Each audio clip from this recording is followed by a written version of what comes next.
A young woman named Sarah, freshly out of college, had just moved to a new city for her first job.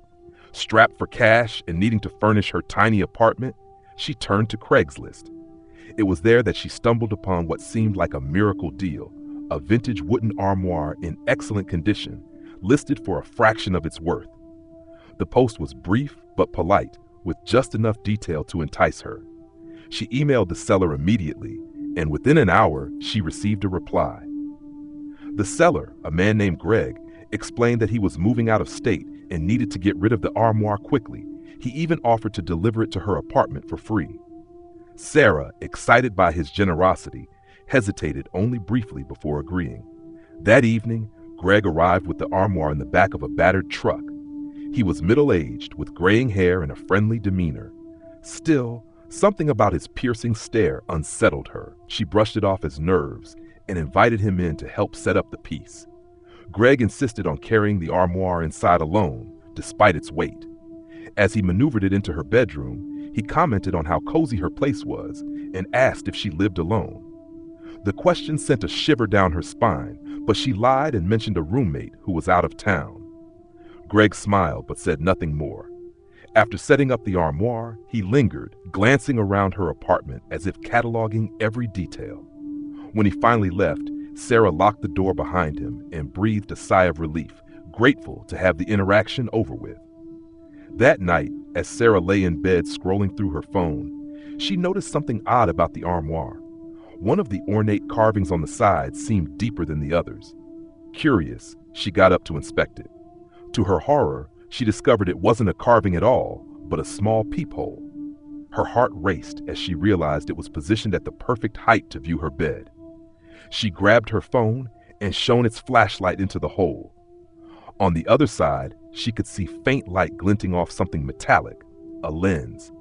Panicking, Sarah shoved the armoire away from the wall and discovered a hidden compartment in the back. Inside was a tiny camera, still powered on, its red recording light blinking. She immediately called the police, her hands trembling as she explained what she'd found. Officers arrived within minutes and confiscated the camera. When they reviewed the footage, they found hours of recordings, not just of Sarah, but of other young women in different apartments. Each video was time-stamped, dating back years. As the investigation unfolded, detectives discovered that Greg wasn't just a harmless man selling furniture. He was a predator who used Craigslist to find his victims, installing hidden cameras in items he sold. The armoire wasn't even his. It had belonged to one of his previous victims, a woman who had mysteriously vanished months prior. Her disappearance had been written off as a runaway case, but now the police had reason to believe otherwise. Greg was arrested, but the nightmare didn't end there for Sarah. In the days following his capture, she began receiving anonymous emails. They contained cryptic messages like, "You looked peaceful last night," and "Did you miss me?" Each message included a photo of her sleeping, taken from the angle of her bedroom window. Terrified, she installed new locks, curtains, and cameras around her apartment, but the emails kept coming. It wasn't until she decided to move out of the city altogether that the harassment stopped. Even then, she couldn't shake the feeling that she was being watched. To this day, Sarah doesn't leave her windows uncovered at night and avoids online marketplaces altogether. She's grateful to be alive, but the experience left her haunted, a reminder that sometimes the most innocent-seeming transactions can lead to unimaginable horror. Story number 2. The ad seemed harmless enough. A man named Tom was looking for someone to house sit for a week in exchange for $500. The pictures of the house showed a charming but isolated cabin deep in the woods, surrounded by towering pine trees. Sarah, a grad student desperate for extra cash, thought it was an easy gig. She loved the idea of spending a week in peace and quiet, catching up on her thesis. The directions Tom provided led her off the main road, down an overgrown dirt path barely wide enough for her car. By the time she reached the cabin, the sun had already dipped below the horizon. Tom greeted her at the door. He was tall and wiry, his face stretched into a smile that didn't quite reach his cold blue eyes. He gave her a quick tour, pointing out the essentials: a wood-burning stove, a generator in the shed for power, and the emergency landline in case she needed anything. He was vague about where he'd be, Just said he'd be out of town. His parting words stuck with her. Don't open the basement door. It's sealed for a reason. Before she could ask for clarification, he was gone. The first 2 days were uneventful. Sarah spent her time reading, hiking, and enjoying the tranquility. But on the third night, strange things started happening. She woke up around 2 a.m. to the sound of faint scratching. It seemed to be coming from beneath the floorboards. She told herself it was probably a raccoon or a squirrel and went back to bed. The next day, she noticed the scratches on the basement door. Long, jagged marks ran down the wood, and the doorknob had fresh gouges around it, as if someone or something had been trying to force it open. Her stomach churned as she inspected the door. There was a heavy-duty padlock securing it, but it felt like a flimsy barrier against whatever was on the other side. That night, the noises grew louder. Scratching turned into banging, and at one point, she swore she heard faint whispers. She called Tom, but the line went straight to voicemail. Panicked, she tried the emergency landline, but it was dead. Her phone had no signal, and the isolation of the cabin suddenly felt suffocating. Around midnight, the generator cut out. The cabin plunged into darkness. Gripping a flashlight, Sarah crept to the shed to investigate. The air outside was icy and still, the kind of quiet that made her ears ring. When she opened the shed, her heart nearly stopped. The generator wasn't just off, it was completely dismantled, wires and parts strewn across the floor. Someone had done this deliberately. As she turned to head back to the cabin, her flashlight beam caught something in the woods. A figure standing between the trees. It was tall and gaunt, with unnaturally long limbs. Its head tilted slightly as it watched her. Sarah's scream caught in her throat, and she sprinted back to the cabin, locking the door behind her. The banging on the basement door resumed, louder and more violent. Sarah grabbed a chair and wedged it under the doorknob, praying it would hold. She huddled in the corner, clutching her flashlight as the banging escalated. Suddenly, it stopped. The silence was worse. Minutes stretched into hours as she waited, her ears straining for any sound. Then she heard it, a creak from upstairs. Her blood ran cold. Whatever had been outside wasn't outside anymore. She forced herself to move, tiptoeing toward the staircase. Halfway up, she saw it, muddy footprints leading from the front door to the second floor. She hadn't heard the door open, hadn't heard anything at all. The realization hit her like a punch to the gut. The thing in the woods wasn't alone. She bolted for the car, not caring about the noise she made. The cabin door slammed shut behind her as she fumbled with her keys.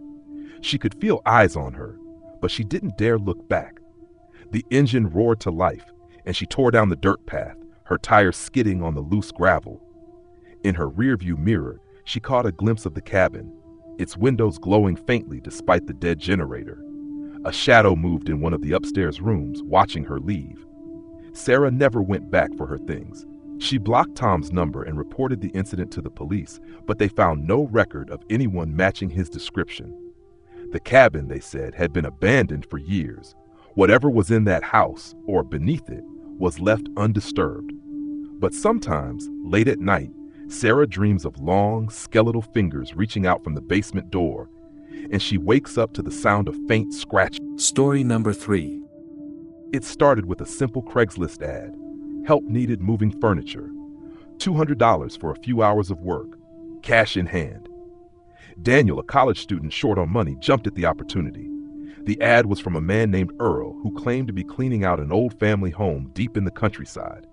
Earl's email was polite, and his directions led to a remote property about 30 miles outside of town. The drive out was eerily quiet. The GPS signal cut out halfway, leaving Daniel to rely on the printed directions Earl had emailed. The road narrowed into a dirt path surrounded by dense woods. Eventually, he reached a dilapidated farmhouse. The shutters were hanging loose, and the roof sagged under years of neglect. Earl was waiting on the porch. He was in his late 50s, wearing overalls stained with something dark. His wide grin revealed yellow teeth, and his handshake was too firm, as if trying to assert dominance. "Glad you made it," Earl said, his voice low and gravelly. "Most folks chicken out when they see how far out this place is." Daniel chuckled nervously and followed Earl inside. The house smelled of mildew and decay. Dust blanketed every surface, and cobwebs stretched across the corners of the room. Earl led him to the living room, where a few large pieces of antique furniture stood waiting. They began moving a heavy oak cabinet, grunting with effort as they maneuvered it out the front door. As they worked, Earl started asking questions. "So, you tell anyone you're out here?" he asked casually. Daniel hesitated, sensing the question was more loaded than it seemed. Yeah, my roommate," he lied. Earl nodded but didn't respond. When the cabinet was loaded onto a trailer, Earl suggested they take a break. He offered Daniel a glass of water, but the glass was cloudy, and Daniel politely declined. Earl shrugged and took a long swig from his own glass, staring at Daniel over the rim. As they resumed work, Daniel noticed something strange. The house had no electricity, no lights, no hum of appliances, but Earl didn't seem bothered by it. Worse, the more Daniel looked around, the more he realized how much of the furniture was mismatched, as if it didn't belong to the same house. Some pieces were modern, others ancient. And there were scratches on the floor that looked like something heavy had been dragged across it. When they reached the last piece of furniture, a large ornate chest, Earl hesitated. "This one's tricky," he said. "It's heavy, but we can't let it tip. It's fragile." They positioned themselves on either side and began lifting. As they moved, Daniel thought he heard something inside the chest shift. It wasn't the sound of something inanimate, though. It was a faint, muffled thud, like someone knocking. "Did you hear that?" Daniel asked, stopping in his tracks. Earl's expression darkened. "You hear things out here all the time," he muttered. "Don't think much of it." Daniel's unease grew with every step. When they reached the trailer, Earl directed him to set the chest down carefully. "We're done for the day," Earl announced. "I'll get your cash." While Earl went back inside, Daniel found himself drawn to the chest. He leaned closer, pressing his ear to the wood. This time he heard it clearly, a faint, desperate tapping. His blood ran cold. Before he could do anything, Earl reappeared, holding a crumpled wad of bills. "Here you go," he said, his tone sharp. Daniel wanted to confront him to ask what was in the chest, but the look in Earl's eyes silenced him. It was a warning. Daniel left without a word, his heart racing as he drove away. But the image of the chest haunted him. What if someone was inside? What if they needed help? A few days later, curiosity got the better of him. He searched online for the farmhouse, trying to find any information about Earl or the property. What he found chilled him to the bone.